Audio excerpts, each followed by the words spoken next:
That historic trade, India's focus turned to the skies when the nation launched its first lunar mission. But as the country jumps into the space race, some people there are questioning the project's price tag. Sarah Seidner takes us into orbit. 2, 1, 0. India is soaring to new heights. This is the country's first unmanned mission to the moon.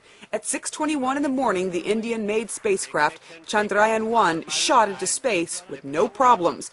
Members of India's space program congratulated each other as they watched the send-off. Today, what we have started is a remarkable journey for the Indian spacecraft to go to the moon and try to unravel the mysteries of the moon. This mission puts the developing nation firmly in the exclusive club of space-exploring countries. To some here, it's another sign India is on an unstoppable upward trajectory. We should be proud of it.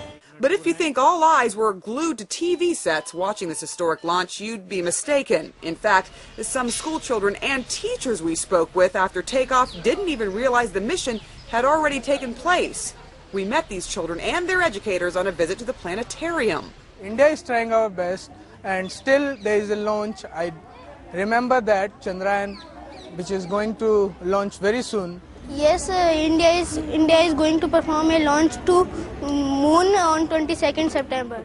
India is spending about $79 million on this mission, far less than what China paid for its moonshot last year. We told vendor Sudeep Kumar about the launch and the cost. He wasn't impressed. It would be better to spend money on providing electricity and water supply. The government should think about it, but it's spending money on useless activities. There can be nothing better than improving conditions in cities. In a country of 1.1 billion people, where more than a third live in desperate poverty, unable to feed themselves, some think $79 million could go to helping these people out. Especially since this is a feat other countries have conquered decades ago. Still, some Indians argue this program could yield important scientific data as well as bolster the country's reputation. If it's a complete success, the Indian space establishment plans to step it up. By 2020, India is planning to send a manned mission to the moon. Sarah Seidner, CNN, New Delhi. Before we go, which of these things is not like the others? Pumpkin.